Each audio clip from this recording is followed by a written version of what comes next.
Anong ginagawa niyo rito sa labas ng bahay? Maasa pa rin ba kayong babalik pa si inay? Sana nga, kuya.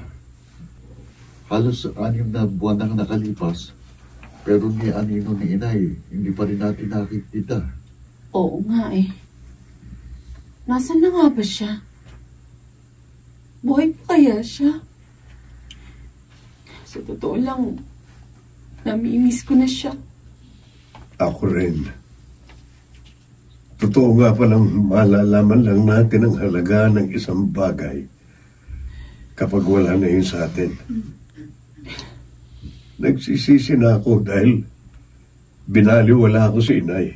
Pareho lang naman tayo dahil nagsisisi na rin ako. Ang laki ng kasalanan natin kay inay. Hindi man lang natin naisip ang sakripisyo niya para lang maitaguyod ang ating pag-aaral. Tama ka.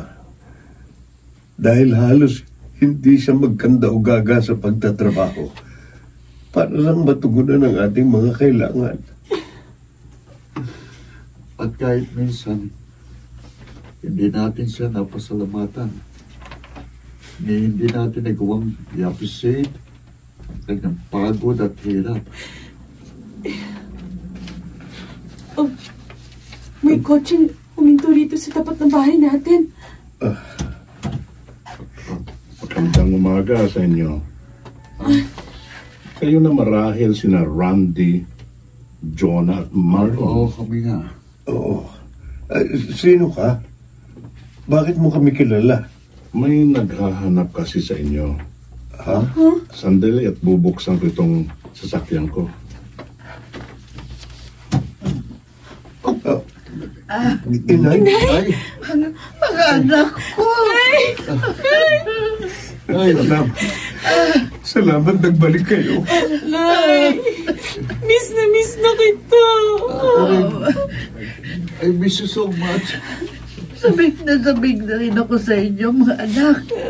At teka lang, nasasakal ako sa ipit ng yamak niyo.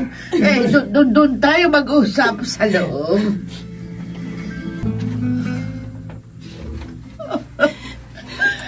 Nag-uumapaw sa galak ang puso ko. Nagpapasalamat ako sa Diyos dahil para itong himala. Hindi ko talaga ito inaasahan. Magpasensya na kung ngayon lang ako bumalik. Nagpagaling muna ako para hindi na kayo mahawa sa akin. Nay! Nagpapasalamat din po ako sa Diyos dahil iminulat niya ang aming mga mata. Patawarin niyo ako kung hindi naging maganda ang pagtrato ko sa inyo. Ako rin po. Patawarin niyo ako, Nay. Naturingan pa naman akong isang nurse. Pero hindi ko kayo naalagaan mabuti nung kayo nagkasakit. Oo. Malaki rin po kasalanan ko sa inyo. Kaya patawarin din po ninyo ako. Na-realize ko lang po ang halaga niyo sa akin nang mawala kayo. Pinatatawad ko na kanyang lahat. Kalimutan na natin ang mga hindi magandang pangyayari. Mag-umpisa tayo ng panibagong kabanata. Naiiyak na rin ako sa inyo. Pero natutuwa na rin ako dahil nagkasundo-sundo na kayo. Naiinggit nga ako.